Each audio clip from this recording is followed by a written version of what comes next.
I'm pleased to be interviewing Dr. Keith L. Moore, Professor Emeritus in the Division of Anatomy, Department of Surgery in the Faculty of Medicine of the University of Toronto, Toronto, Ontario, Canada. Keith is known worldwide for his research on the sex chromatin and his books on clinically oriented human anatomy and embryology. No Canadian, except perhaps the late Professor J.C.B. Grant, has done more for teaching clinical anatomy than Dr. Moore. One of his colleagues said, "Keith has uplifted the profession with his outstanding books. In addition, his modest, down-to-earth personality and demeanor make him one of the truly great anatomists of his generation." Keith was professor and chair at the University of Toronto for 9 years and then associate dean of the basic medical sciences for 5 years. Before accepting the chair of anatomy in the Faculty of Medicine at the University of Toronto, Keith was professor and head of the Department of Anatomy for 11 years in the faculties of medicine and dentistry in the University of Manitoba in Winnipeg, Manitoba, Canada.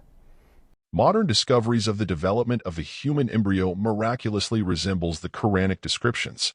Lecture by Professor Keith L. Moore. So I want to tell you about some studies that I and others have done in the last 10 years. Consequently, as far as we know, until the revelations in the Quran, man was relatively ignorant about his reproduction and development. It was not until the invention of the microscope in the 17th century that any significantly new information was added to the field of embryology. Also, the early human embryo is of such a minute size that detailed studies would have been impossible without the microscope. In the very early stages of human development, the first few days, it's so small that you could just barely see it. In other words, it's about the size of a period at the end of a sentence. And you could realize how, without our modern microscopes, you would not be able to see any of those details of the early stages. Now, as far as we know from the history of embryology, little was known about the staging and classification of human embryos until the last 100 years, as I've just mentioned. Moreover, the Quranic terminology fulfills the principles for nomenclature and terminology. For this reason, the descriptions of human embryos in the Quran cannot be based on scientific knowledge in the 7th century.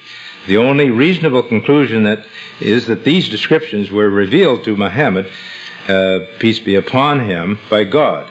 He could not have known such details because he was an illiterate man. He was not a scientist or an embryology, and he did not have scientific training. The first part of that is the alaka stage.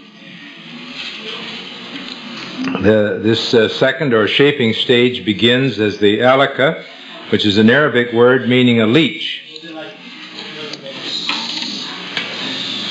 And when I was first asked about this, did the human embryo look like a leech? And when I thought about this for a few minutes, I realized that it resembled the leech very closely, as you will see.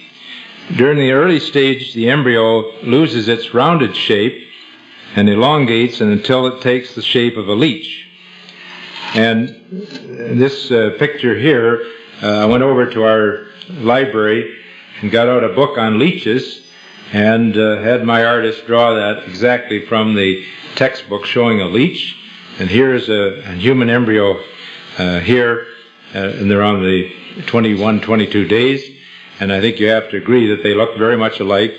In fact, you see that the leech has segments, just like a worm, and the human embryo has these same segments. In fact, we still have a remnant of those segments in our bodies. If any of you have ever had shingles, ever heard of anyone having shingles, you always get the eruptions and bands across the area that's infected, and those bands are the remnants of those segments. So this is what I believe to be the leech-like appearance of the human embryo. And I believe in my descriptions in my book, I talk about it having a leech-like appearance. The similarity between the embryo and a leech is amazing. The embryo is attached to the wall of the chorionic sac, which is attached by chorionic villi to the endometrium or lining of the uterus. And so the human embryo is attached to the lining of the uterus, just like a leech will attach to your skin. I don't know whether you have leeches here or not, but we have certain lakes in Canada. If you go in swimming, these leeches will attach to your skin and suck the blood. So the analogy there is quite amazing. Initially, the embryo acquires a primitive circulatory and nervous system during this early stage. Thus, the term alica refers to the leech-like external appearance of the embryo, as well as to its clinging relationship to the uterus, and is an appropriately descriptive term for this stage. Now, the next stage is the mudga stage, and again, when I was asked what this meant, it says, it reminded me of an embryo at this stage.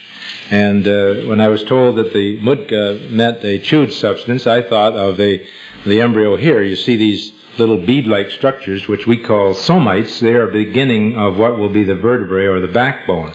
And I suggested that this chewed stage could be referring to these somites, which have the appearance of a chewed substance. If you take, as I did at that time, took a piece of gum and bit into it, and you're left with these teeth marks, which looked very much like this. Now, the conclusions of this study are that the terms which have been used in the Quran are very descriptive of developments which occur in the various stages, and they describe these events in their chronological order. Morphological changes that occur with development in each stage are also accurately described by the use of these terms. Because the staging of human embryos is complex, going through a continuous process of change during development, it is proposed that a new system of classification could be developed, using the terms mentioned in the Quran and Sunnah. The proposed system is simple, comprehensive, and conforms with present embryological knowledge. The facts about human development that could not have been known by Muhammad, peace be upon him, in the 7th century, because most of them were not discovered until the 20th century. Muslims and others are justified in concluding that these facts could only have been revealed to Muhammad, peace be upon him, by God, who knows all about us, not only about how we develop, but how we live and function.